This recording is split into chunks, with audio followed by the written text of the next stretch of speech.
Dans des situations critiques, les pilotes peuvent-ils être amenés à négliger certaines alarmes? Depuis cet été, une équipe de chercheurs de l'Institut supérieur de l'aéronautique et de l'espace mène des expérimentations sur le sujet.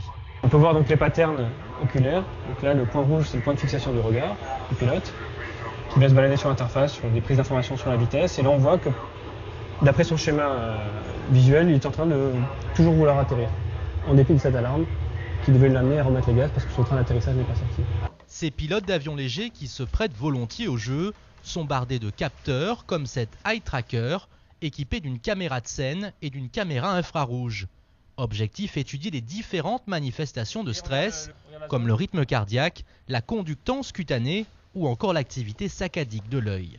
On développe des algorithmes pour essayer de reconnaître à travers le parcours de l'œil du stress, ces états de ce qu'on appelle de tunnelisation attentionnelle, comme le fait qu'il y ait certaines fixités, des absences de saccades, c'est-à-dire que l'œil va arrêter de rechercher l'information, on se focalise sur des faux problèmes. Et ce qu'on comprend, c'est qu'en fait, le pilote, probablement, il a un problème de décrochage attentionnel, c'est-à-dire qu'il n'arrive pas à se décrocher d'une scène pour se réengager vers quelque chose. C'est ce que l'on appelle dans le jargon le syndrome de persévération.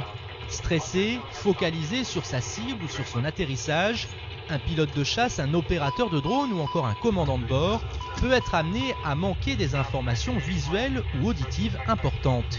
En essayant de mieux comprendre les mécanismes cérébraux sous-jacents, ces chercheurs espèrent donc apporter à terme des solutions adaptées.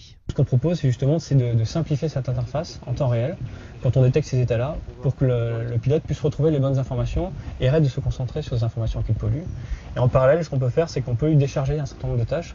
Donc on va mettre des automatismes qui vont prendre une partie du pilotage ou qui vont gérer la vitesse, le tenue de cap.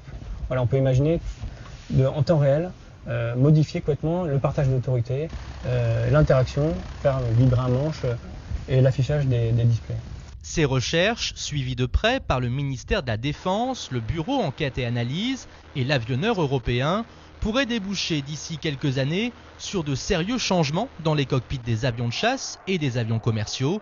La relation homme-machine a encore quelques progrès à faire.